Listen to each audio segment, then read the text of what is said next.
क्या moon landing सच में हुई थी या फिर ये बस एक झूठ है जिसे अमेरिका और नासा के द्वारा फैलाया गया था? दोस्तों, मून लैंडिंग को लेकर कई सारी कॉन्स्पिरेसी थ्योरीज बनाई जा चुकी है जो कि इस बात की ओर इशारा करती हैं कि मून लैंडिंग कभी हुई ही नहीं थी। लेकिन क्या ये सच है? इसीलिए आज की इस वीडियो में हम आपको इन तमाम कॉन्स्पिरेसी थ्योरीज के पीछे की असली सच्चाई बताने वाले हैं। तो बस आपसे हमें उम्मीद है कि आप इस वीडियो को पूरा देखेंगे। आज से 54 साल पहले नील आर्मस्ट्रांग चांद पर कदम रखने वाले पहले इंसान बने थे। लेकिन दूसरी तरफ तमाम कॉन्स्पिरेसी थ्योरीज ये दावा करती रहती हैं कि मून लैंडिंग कभी सक्सेसफुली पॉसिबल हो ही नहीं सकी थी। ये बस अमेरिकी गवर्नमेंट और नासा का रचा हुआ एक ढोंग था। तमाम कॉन्स्पिरेसी थ्योरीज को सुनकर कभी कभार तो यकीन भी हो जाता है कि शायद मून लैंडिंग सच में कभी भी नहीं हुई थी।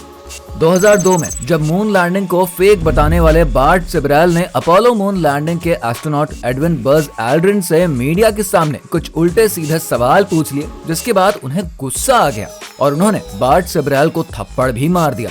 इस घटना ने लोगों को कॉन्स्पिरेसी थ्योरीज पर यकीन करने की एक वजह जरूर दे दी थी। ये थ्योरीज काफी हैं, जिनमें से उस कैमरे की भी बात होती है जिसके जरिए चांद पर कई तस्वीरें ली गई थी। थ्योरीज ये बताती है कि स्पेस सूट के अंदर से इस कैमरे को कैसे चलाया गया होगा।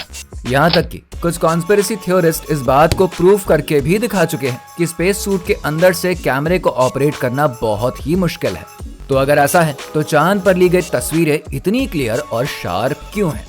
इस बारे में एरोस्पेस इंजीनियर जे विंडले बताते हैं कि चांद पर जिस कैमरे से तस्वीर ली गई थी वो हैसलब्लैड 500 EL है, जिसे सिर्फ लूनार मिशन के लिए ही इस्तेमाल किया जाता है, जिसे एस्ट्रोनॉट्स के सूट के साथ स्लाइड करके अटैच कर दिया जाता है और फिर इस कैमरे को हाथों से पकड़ने की जरूरत नहीं पड़ती है। इस कैमरे के शटर के बटन को भी काफी बड़ा बनाया गया था ताकि एस्ट्रोनॉट के ग्लव से इसे आसानी से दबाया जा सके, और इसे कुछ इस तरह से बनाया गया था कि ये अकड़े हुए ग्लव से भी आसानी से घुमाया जा सकता था।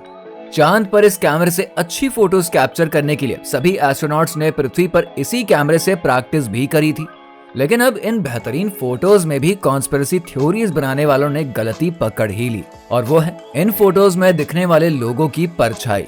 लोग कहते हैं कि फोटोज में नजर आने वाली तमाम परछाइयां बिल्कुल भी पैरेलल नहीं है और इन सभी के डायरेक्शंस काफी ज्यादा अलग अलग हैं, क्योंकि चांद पर लाइट का सोर्स सिर्फ सूरज ही है।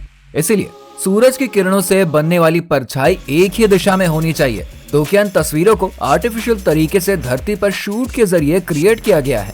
अगर कुछ एक्सपर्ट्स की माने तो उनके हिसाब से धरती पर भी हमें कुछ इसी प्रकार के अलग अलग डायरेक्शंस वाले शैडोज देखने को मिलते हैं। शैडोज के पैरेलल होने के लिए ऑब्जेक्ट्स को एक दूसरे के पैरेलल होना पड़ता है। इसके अलावा अगर जमीन का सरफेस स्मूथ नहीं होता है तो भी शैडो कभी भी पैरेलल नहीं बनेगी। दोस्तों, मून पर अमेरिका का झंडा भी मौजूद था, जिसको लेकर भी कई सारी कॉन्स्पिरेसी थ्योरीज बनाई जा चुकी हैं, जैसे कि इस झंडे से पार होने वाली लाइट। लोगों का कहना है अमेरिका के इस झंडे पर एक तरफ तो सूरज की लाइट पड़ रही है जिससे वो चमक रहा है, लेकिन झंडे का दूसरा साइड भी सूरज की रोशनी से क्यों चमक रहा है?